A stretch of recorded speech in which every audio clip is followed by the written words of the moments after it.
A paz de nosso Senhor Jesus Cristo, aos prezados irmãos e ouvintes da Palavra de Deus.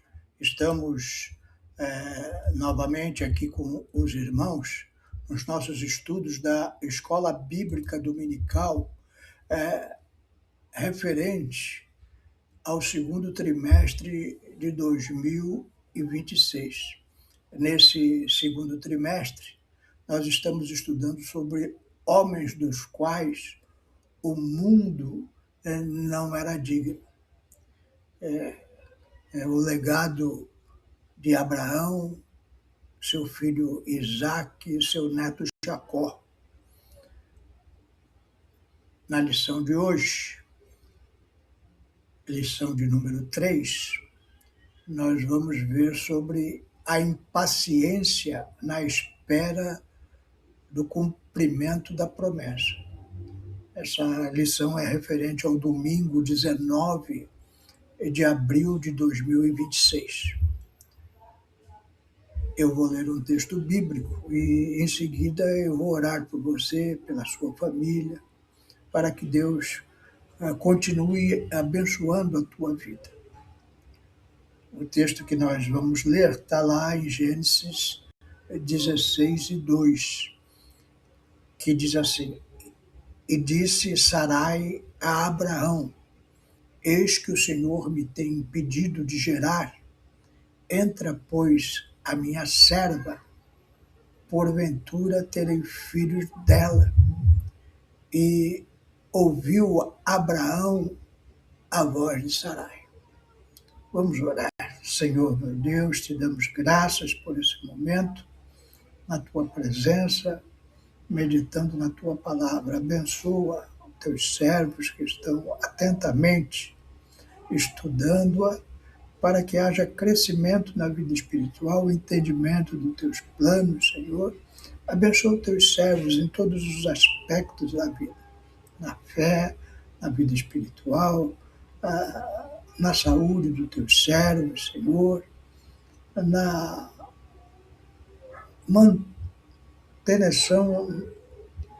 da vida material, Senhor, abrindo portas, Senhor, dando o suficiente para os teus servos viverem em paz.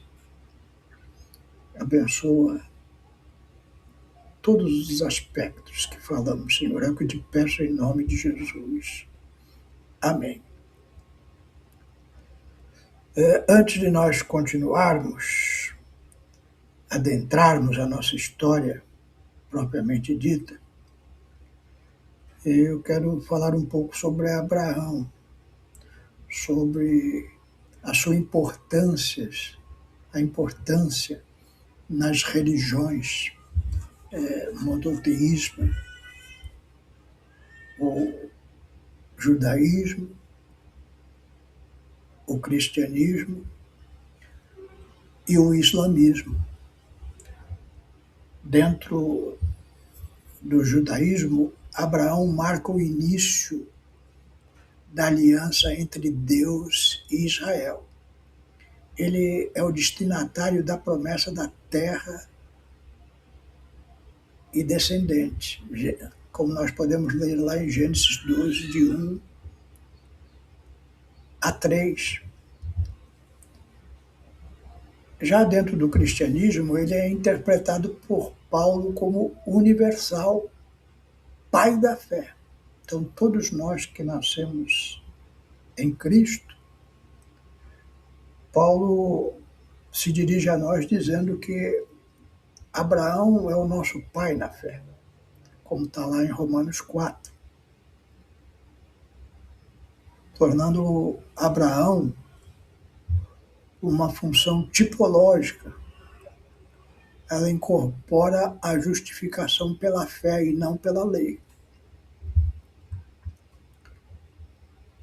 Agora, dentro do Islã, Abraão, conhecido como Ibrahim, aparece no Alcorão como Hanif, o monoteísta puro que se afasta da idolatria e foca inteiramente no Deus único, conforme está escrito lá no livro sagrado dos muçulmanos, Sura 6, versículos 74 a 83. Os muçulmanos entendem que a promessa de um filho se realizou por Ismael, e não Isaac, como vemos no cristianismo e no judaísmo,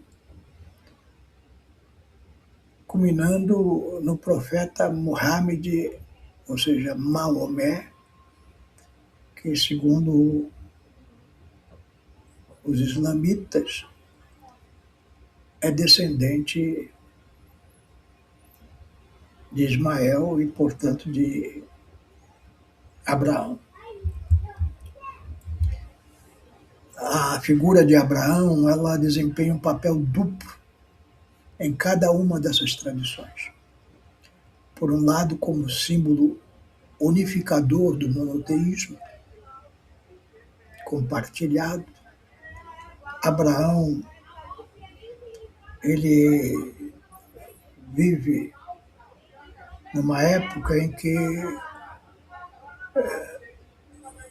depois do justo Noé, Deus não encontra mais ninguém monoteísta. Só politeístas creem em vários deuses. E Abraão é um deles, mas Deus o escolhe e fala com ele. E ali se cria uma linha divisória, ao longo da qual a identidade teológica é definida. Então, a nossa origem monoteísta, ela vem lá de Abraão, quando nós não tínhamos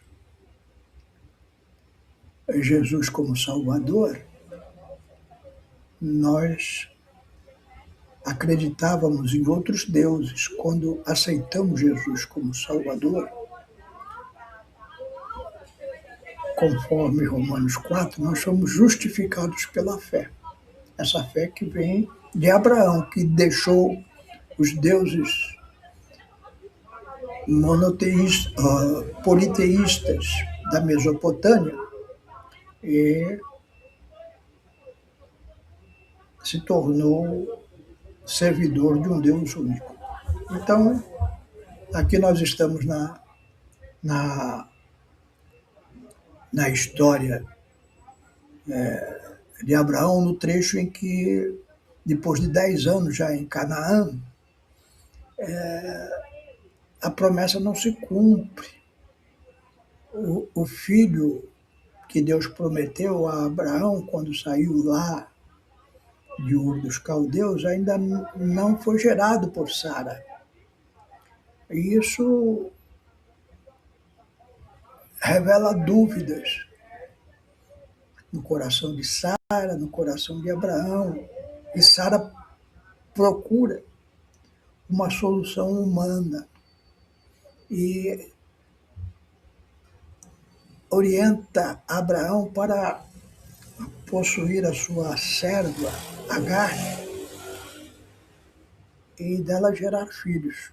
O filho de Agar seria considerado filho de Abraão com Sara, segundo a cultura daquela época. Abraão viveu na idade de bronze.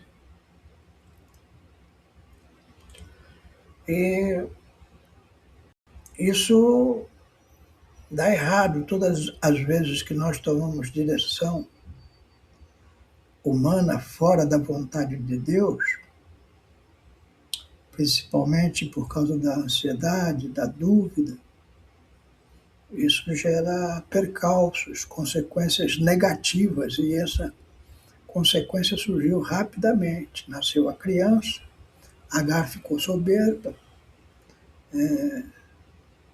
irritava a Sara, e Sara resolveu se livrar dela. Conversou com Abraão e Abraão autorizou ela a fazer o que quisesse. Isso. E Agar foi jogada para fora de casa, fugiu para o deserto e lá com seu filho Ismael quase morrendo, para numa fonte, ela tem um encontro com Deus. Deus fala para ela se humilhar, pedir perdão para sua senhora e voltar para o convívio com Abraão e Sara, porque de Ismael ele faria uma grande descendência também. E assim foi feito.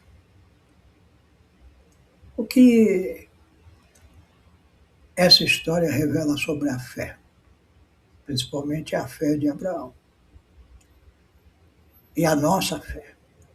A fé de Abraão, chamado pai da fé, ela não é uma linha reta. Na nossa vida espiritual há subidas e descidas. Nós temos momentos de arrojamento na fé, onde demonstramos grande fé, mas também temos momentos de fraqueza. Essa história nos revela também que a espera faz parte do processo. Aqueles 10 anos que Abraão esperou para ter o seu filho Isaque fazia parte do processo de Deus no amadurecimento de Abraão. Deus trabalha no tempo dele, não no nosso. Talvez os irmãos estejam escutando alguns ruídos aqui. Eu gravo num local que é próximo à rua e hoje eu moro aqui perto do mercado de peixe, está tendo fila para comprar peixe aqui no mercado por causa do feriado. Então, há muita movimentação na rua, barulho, mas eu creio que os irmãos já estão acostumados. Vários vídeos de outras pessoas também têm essa interferência. Então, eu peço perdão para os irmãos, mas é o que temos. Agora, voltando aqui para a história da nossa fé e a história de Abraão, Deus não cancela a sua promessa por causa das nossas falhas. Mesmo depois do episódio com Agar, Deus reafirma a sua aliança com Abraão, dando seu filho oriundo da gravidez de Sara, Isaque. Isso é profundamente consolador. A fidelidade de Deus não depende da perfeição humana. Embora muitas vezes fiquemos impacientes, e na nossa impaciência a nossa fé enfraquece, porque nossos pensamentos costumam surgir, principalmente, Deus se esqueceu de mim.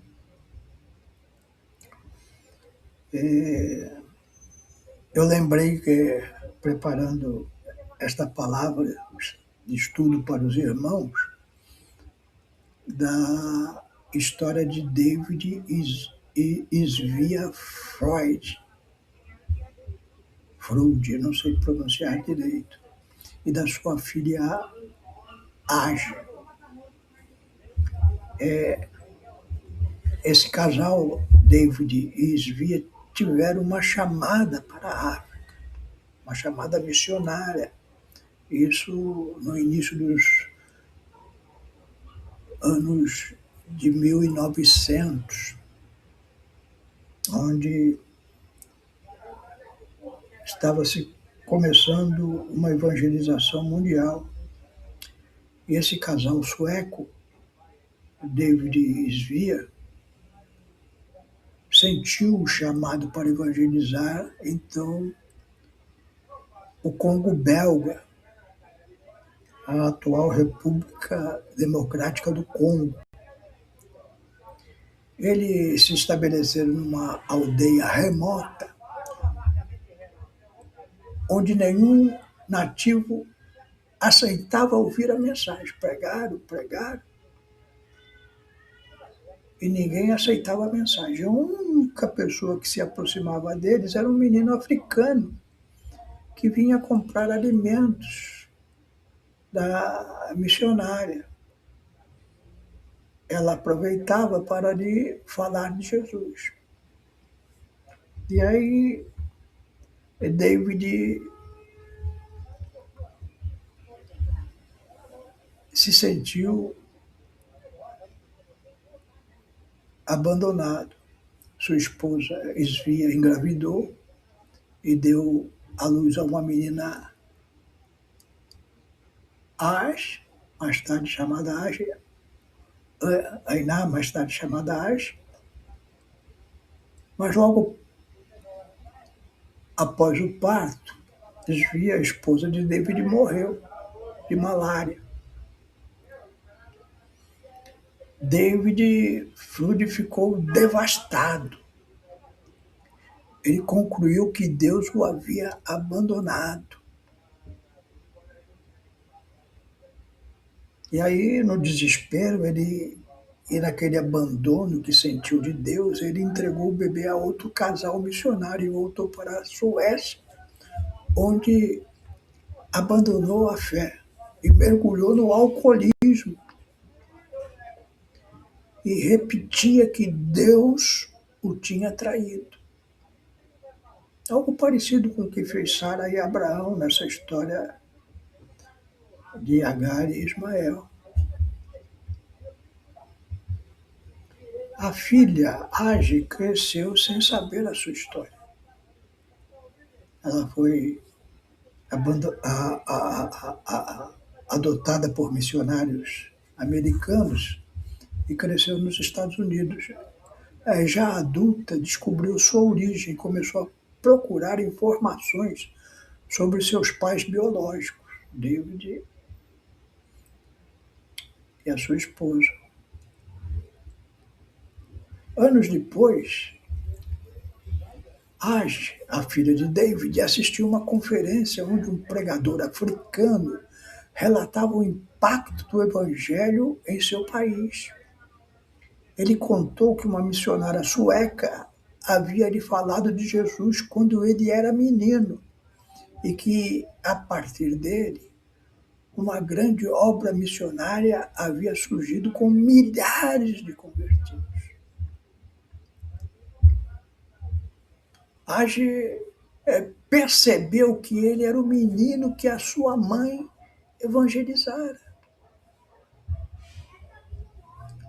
O pregador, na sua mensagem, disse: ela nunca soube, mas toda a região veio a Cristo por causa da fidelidade dela. A Age viajou para a Suécia para encontrar seu pai já doente. Ele vivia isolado, ainda amargurado, repetindo: Deus me abandonou. E Age respondeu: não, pai, você não viu tudo. Aquele menino que mamãe evangelizou ganhou milhares para Cristo. E você não fracassou. David chorou, reconciliou-se com Deus e morreu pouco tempo depois. Então, embora os finais sejam diferentes, e talvez a sua história também seja diferente, de Abraão e Sara, de David e a sua esposa, mas algo teve em comum nesse momento: achar que Deus o tinha abandonado. Talvez você, em algum momento de fraqueza espiritual, você tenha esse pensamento. Eu creio que essa história de Abraão, Sara, Agar, mostra que Deus cumpre a sua promessa, mesmo que você não seja perfeito.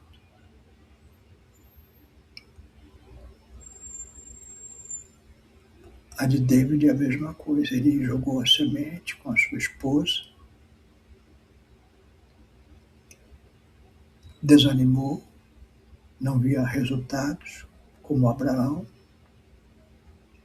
Só que David foi mais radical. Ele abandonou a sua fé no alcoolismo, na tristeza e na dor. Mas nós vemos um final glorioso, Deus mostrando que a sua chamada para a África e da sua esposa foi autêntica e que teve muito valor e ganhou milhares de almas para Jesus.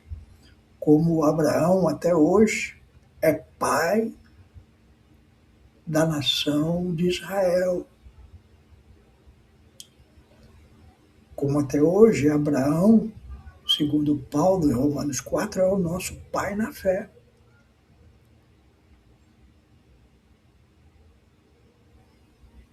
E nós vemos que essa história pode se repetir em nossa vida. Nós não vemos tudo. Abraão não viu tudo. David e a sua esposa não viram tudo. Nós não vemos tudo. Mas lá na frente, Deus tem um propósito real para a nossa vida. E Ele vai cumprir todas as suas promessas. Fique com isso em mente. Deus não se esqueceu de você. Aquilo que Ele prometeu, Ele vai cumprir. Que Deus te abençoe. Quero orar por você. Se você está em dúvida, passando momentos de incerteza na fé, se agarre nessas histórias de Abraão, Sara, de David e a sua esposa, para que Deus possa também falar com você e restaurar a sua confiança nas suas promessas. Senhor meu Deus, aqui estamos diante desta lição tremenda, Senhor, em que Tu agiste mesmo quando os homens não creram, duvidaram e na incerteza tomaram atitudes erradas, como Abraão procriando com Agar, como David caindo no alcoolismo. Olha para os teus servos agora que estão com alguma dúvida na fé, Senhor, e fala com eles, Senhor. Mostra, Senhor, que Tu tens um plano em todas as vidas que se entregaram a Ti e que Tu está trabalhando. Muitas vezes não estamos vendo, mas Tu está realizando a Tua obra através de nós, Teus vasos. Abençoa os Teus servos, renova a fé dos Teus servos. É o que eu te peço em nome de Jesus. Amém.